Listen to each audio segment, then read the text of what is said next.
Hello, welcome one and all.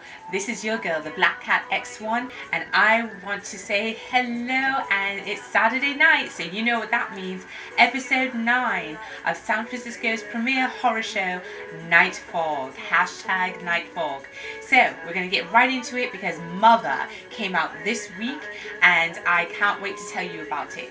My personal view is it's really a very complex movie with a very simple storyline. Young couple, well, she's younger than he is. They move into this sort of isolated house and they want to start a life together and start a family. But then, of course, the doorbell rings and what happens? Horror shows up. Now, I have to say, Michelle Pfeiffer was absolutely fantastic in this role, and she was really creepy and scary and bullying all at the same time. It was a great movie on a lot of levels. Actually, I want to see it again because there were some things that I'm like, oh, that's what happened. So I actually want to go and see it again this coming week. And it put me in mind, as I mentioned before, of Rosemary's Baby. It definitely had that exorcism of Emily Rose kind of feel, like, is this really happening? Is it not happening? Is it only in the main character's mind, or are we really experiencing something that's abnormal? And once we find out the truth, it's too late. Everyone's caught up in it. So it's a good movie. As I said, there are echoes of the exorcism of Emily Rose in there. There's also a feeling of the Black Swan production, that the producers of this movie also did Black Swan. So definitely that sort of dawning realization from the audience that there is something amiss with the main character, as there was in Black Swan, and the pressures and how simple little things can reveal the cracks that we all carry through our daily lives. So again, the movie is Mother. If you have a chance to see it, go see it for yourself. Judge for yourself, as I always urge you to do. But my personal recommendation is I liked it. I really want to go and see it again, so I'm going to go and see that. That's on my to-do list for this coming week. And so make sure that you do that. Another thing I wanted to talk to you about today was Drink, Slay, Love. Now, what is that, you ask yourself? Well, it's a Lifetime movie, and wait, before you change the channel, I have to give commendation to this because it's on the Lifetime network, so even I was rolling my eyes like, oh, what is this?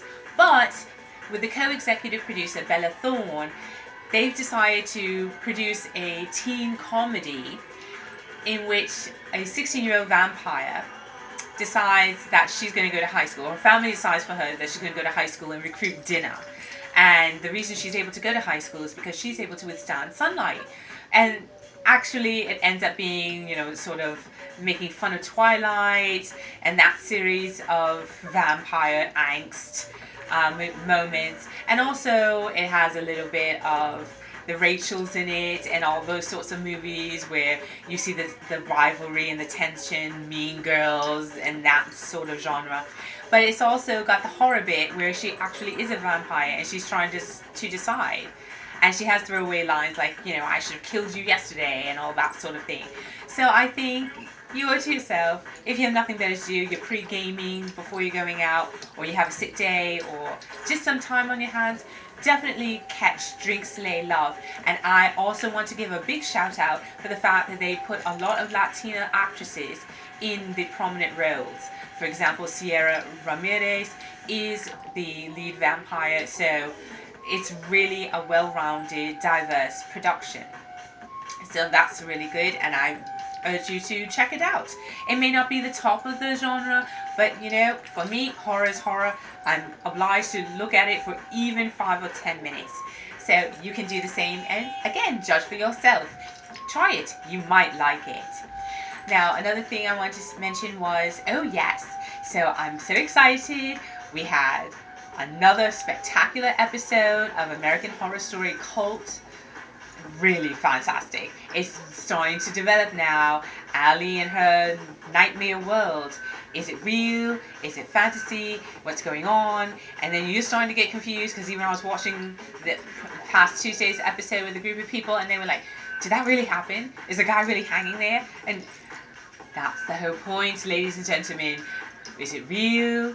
Is it live? Is it really happening? Is it in our mind? Are those little pills? Who's changing things around just a bit? And can I just say, who would leave their little boy in the care of that nanny? Not me, but they did it. Okay, so check in for the new episode this coming Tuesday and stay tuned because, again, I'm going to say it every week. Kai Anderson is scary, scary, scary, scary Mary, and that is without his clown makeup. So let's stay tuned and we'll see what else is going to develop this coming week. Tuesdays, 10 p.m. on FX channel.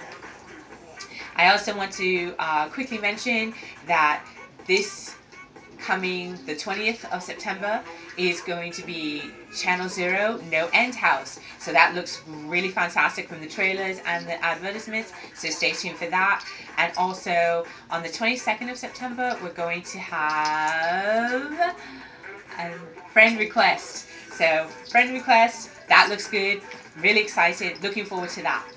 And so without further ado, please follow me on Twitter. I do horror, music, and sex. So, you want to know about any of those things? I'm your girl, the Black Cat X1, at the Black Cat X1 on Twitter. And I also have a new series of posts that I put up every Tuesday for horror, and that's www.theblackcatx1presents.blogspot.com. A mouthful, I know. I'll have it in the description box below. Thank you so much for watching, and as always, see you soon. Meow, meow. Ciao, ciao.